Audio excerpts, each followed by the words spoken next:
주일쌤의 똑똑 성형 라이트 성형외과 김지연 원장입니다. 날이 따뜻해지면 생각나는 그거 있죠? 다이어트. 오늘은 뱃살에 대해서 알려드릴게요. 뱃살은 4가지 부분으로 나눠서 생각을 해보셔야 돼요. 첫 번째는 피하지방, 피부 바로 밑에 있는 지방이에요.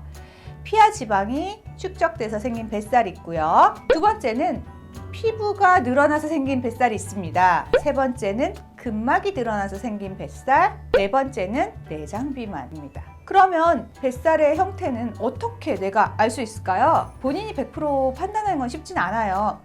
가장 흔하게는 핀치 테스트라는 걸로 피하지방을 측정해 보실 수 있으세요.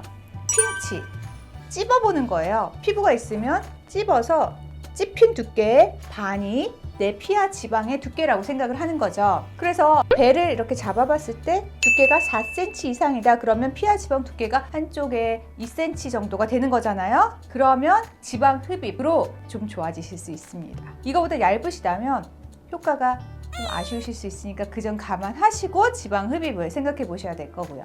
두 번째, 피부가 늘어나신 분들. 이분들은 본인이 아실 거예요. 피부가 접혀요.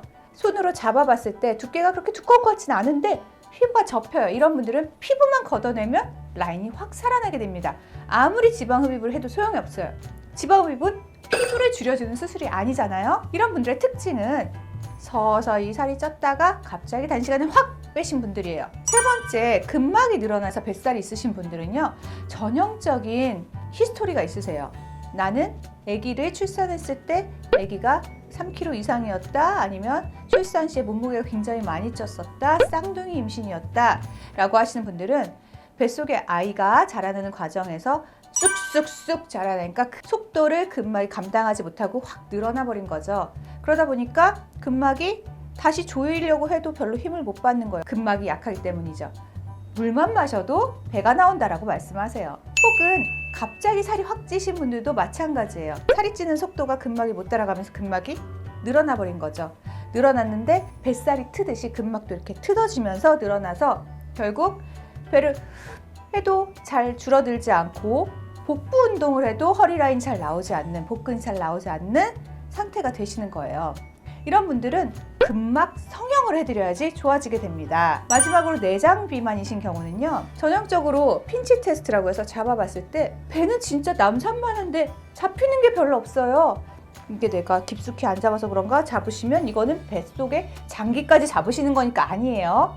겉에 잡으셨을 때 잡히는 게 별로 없는데 배가 남산만 하신 분들, 흔하게 술, 고기 좋아하시는 남자분들이 많습니다. 이런 분들은 윗배가 많이 나와 있어요. 윗배가 많이 나와 있고 핀치 테스트에서 두툼하게 잡히지 않는다 그러시면 내장 비만이십니다. 운동하셔야 돼요. 어쩔 수 없어요.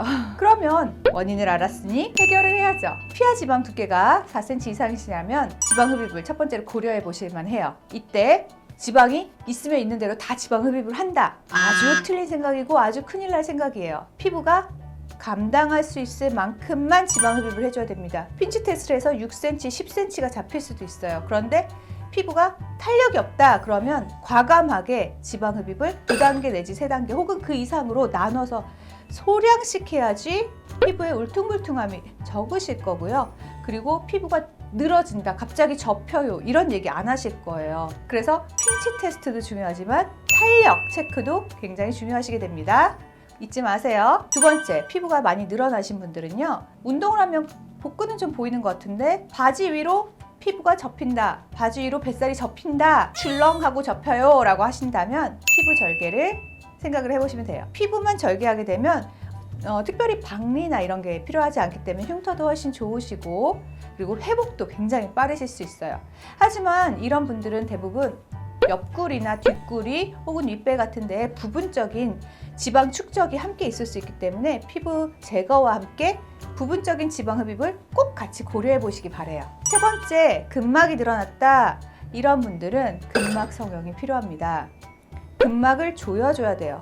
아무리 지방 흡입을 해도 아무리 피부를 잘라내도 허리 라인이 돌아오지 않아요. 허리 라인은 근막이 당겨줘야지 생길 수 있는 거예요. 그래서 복부 성형하시고 나셔서 대표적으로 허리가 좋아지시려면 위에까지, 윗배까지 다 박리를 해서 윗배 근막까지 다 조여드려야 돼요.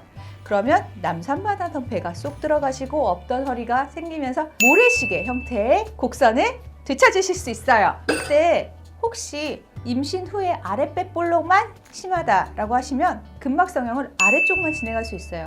배꼽 밑에 아래쪽만 하게 되면 허리 라인이 좋아지는 건 조금 아쉬울 수 있겠지만 아랫배 블룩함이 많이 좋아지실 수도 있고, 특히 아랫배만 하게 되면 절개선이 조금 짧기 때문에 더 잘 숨길 수 있겠죠? 그래서 근막성형도 상황에 따라서 잘 체크하고 어디까지 할 건지 결정을 해야 되는 부분이 생기게 됩니다. 이때 근막성형도 마찬가지로 피부도 남고 근막도 늘어나 있는데 부분 지방이 있으신 경우가 많으셔서 지방흡입을 같이 병행하시면 좋으신 경우가 많고요.